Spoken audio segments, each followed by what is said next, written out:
Hi, welcome back to the channel. It's me, Streaky. Today I'm going to show you how to go from this muddy low end sound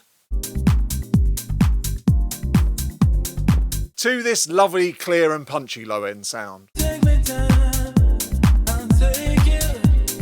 So how do you get your EQ to work? So it's really simple to get a muddy bass sound sounding really tight. Well, today I'm going to show you how I do it. I've been doing it for years, obviously. If you're new here, I've been mastering for 25 years. And now I'm here to tell you everything I know before I retire into the sunset. So if you like that kind of thing, make sure you subscribe to the channel, ring the bell, and then every Monday, Wednesday and Friday, you're going to get a little gem of information about how to mix and master better from me and all those years and years of boring myself to death turning knobs and listening to music. So here we are in FabFilter Pro Q3 as normal. Now the reason why I use this is because it's a standard EQ, it's got everything on it, it's got dynamics and everything, and it's really good graphical interface so that you can see what I'm doing.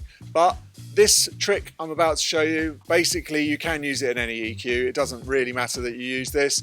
Every EQ is going to give you a different sound, every EQ is going to have a different kind of way of working, but this is the kind of basics of it. Now let me just turn my speakers off and put my headphones on.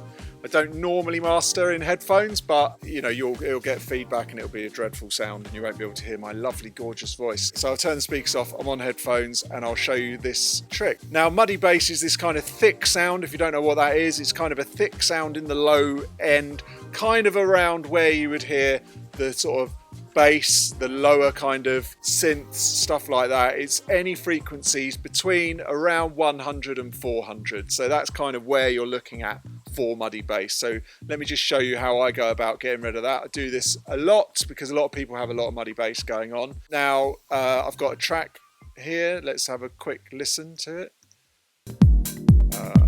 Quite good if I punch my head. I hold you down, I hold you down. Okay, I'm in. I'm ready to go. So here we go. So I need to find the frequency. There we go. So that's basically, you've heard the track. Let's find the kind of area that we think is a little bit boomy. Let's start. Okay, so you can hear it's a little bit boomy. So on this, you've got like a little headphone thing. So if we boost it there, and then we can kind of, so that's too high. Start getting into the 300 hertz range. This is where we can hear it's booming out a bit. Now I know through experience, and this is on a lot of tracks, sorry, let me just stop that. It's on a lot of tracks. I normally find it around between 160 and 220. So there's a little tidbit for you. So let's just make the Q on this a little bit tighter and then we'll listen again. So, okay. So there are some other plugins that do this. I know that there's a, I think it's called Veriscope or something that you can do and scan this, but so you can hear there, that's kind of a bit boomy area.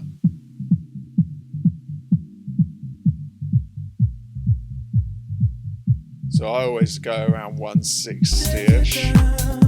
So let's, what we'll do then, we'll drag this frequency down. And this is quite extreme. I'm showing you quite an extreme example of doing this because when mastering, I only do 1 to 2 dB tweaks at a time. You wouldn't see me ever take out 4 or 5 dB.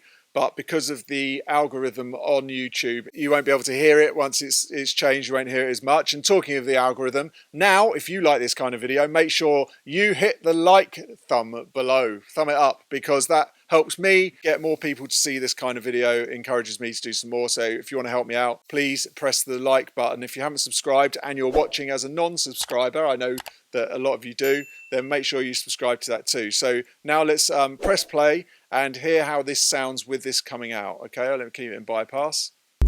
So around 160 hertz.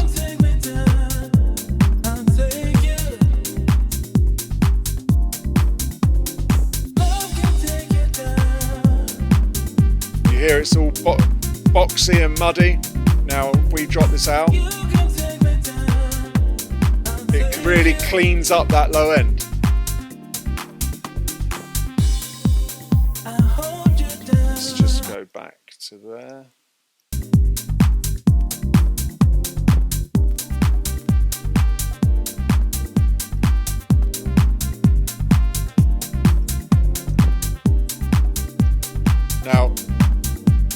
the Pro Q3, you can actually put it in dynamic mode and move it up. It's a little bit more of an advanced technique, but you can stick that into there. So give that a try too. Let's have a listen.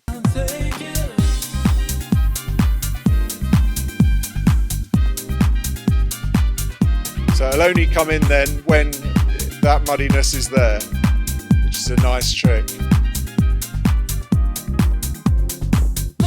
So if you need to, as always, as I always say in all my videos, make sure you're using your ears when you're doing this. Don't just go on what settings I've used. I would say, I'm guaranteeing you, it's always around 160 to 200. Try and take away as little as possible. The less you can take away, the better, but you're still going to need to take a certain amount of it away. Try and get away with the smallest cue you can, but you usually have to go a little bit broader or it kind of strips a little bit.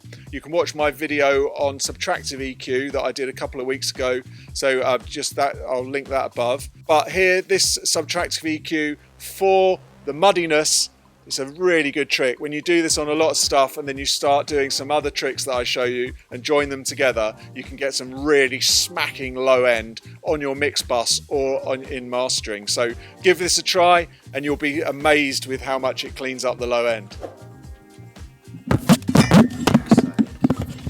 So that was how to get rid of your muddy basses. Now, if you like that kind of thing, make sure that you subscribe, ring the bell, because I'm doing these videos every Monday, Wednesday, Friday, until I die, basically. So I'll tell you everything you need to know. And the video coming up now is on subtractive EQ. So make sure you watch that because you'll get an even bigger insight how to take away muddy and horrible frequencies from your mix bus or mastering. See you next time. Thanks for watching. Toodaloo.